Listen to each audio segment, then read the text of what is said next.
Welcome to Trump Breaking News Network, your daily source for up-to-date news on the political scene of Donald Trump, his presidency, American politics and conspiracies. Please subscribe to receive notice of our daily updates. Also share with your friends and your social media. We encourage you to like our videos and give your comments. This is TBNN. Enough is enough. These shithole countries have a message for President Trump plus. President Donald Trump reportedly singled out Haiti, El Salvador and parts of Africa as shithole countries during a rant about immigration Thursday. Those places aren't happy. Trump's comments came during a meeting with lawmakers at the White House held to reach a bipartisan immigration deal, according to The Washington Post, which broke the news.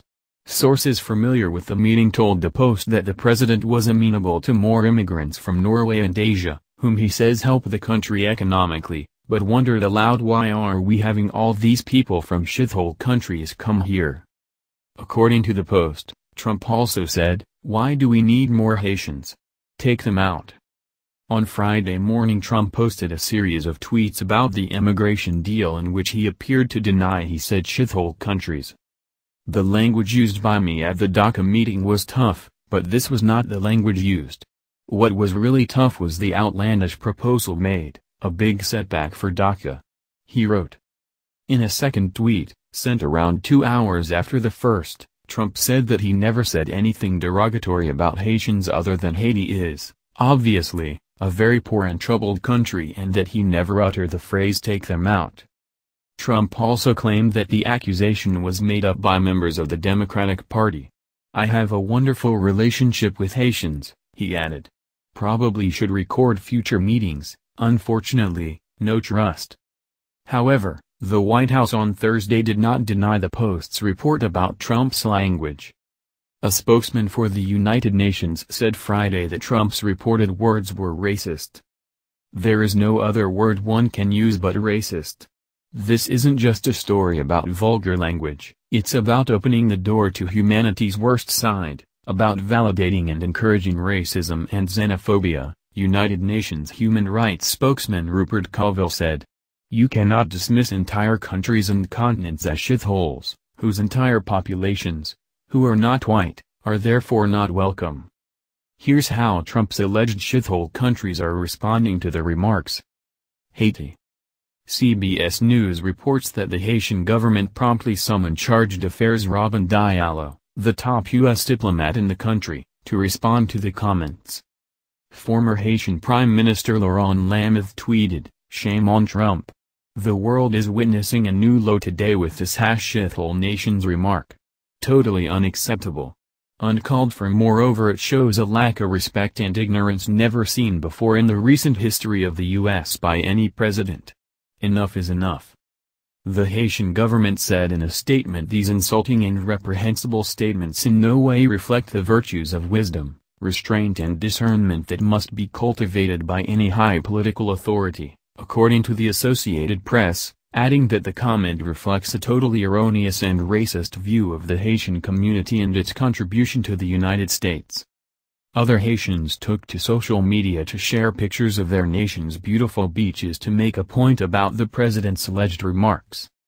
El Salvador. Hugo Martinez, El Salvador's foreign minister, tweeted calling on the U.S. government to confirm or deny Trump's statements. In subsequent tweets, he noted that a number of individuals who helped rebuild New Orleans after Hurricane Katrina were from El Salvador, and saying that he feels proud to be Salvadoran. Jean Manis, the U.S. envoy to El Salvador, tweeted that the United States values the friendship and the relationship with the Salvadoran people. Manis added that she has had the privilege to travel around this beautiful country and meet thousands of Salvadorans, and that it is an honor to live and work there. African Union. The African Union responded to the reported remarks by pointing out many Africans arrived in the U.S. as slaves. Given the historical reality of how many Africans arrived in the United States as slaves, this statement flies in the face of all accepted behavior and practice, Eba Kalamto, a spokesperson for the 55-nation African Union, told the Associated Press. This is particularly surprising as the United States of America remains a global example of how migration gave birth to a nation built on strong values of diversity and opportunity. Leanne Moniz, a news anchor for the South African Broadcasting Corporation, tweeted Friday morning, "Good morning from the greatest most beautiful shithole country in the world." Somali Information Minister Abdirahman Omar Osman told CNN, "If it's real, it doesn't need a response. Those comments do not deserve a response."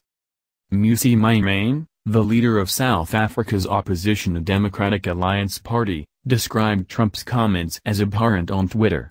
His tweet continued, "He confirms a patronizing view of Africa and promotes a racist agenda. Africa-US relations will take strain from this, with a leader who has failed to reconcile humanity. The hatred of Obama's roots now extends to an entire continent."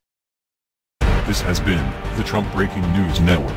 Please subscribe and share to stay up to date on the latest news about our president. Be informed.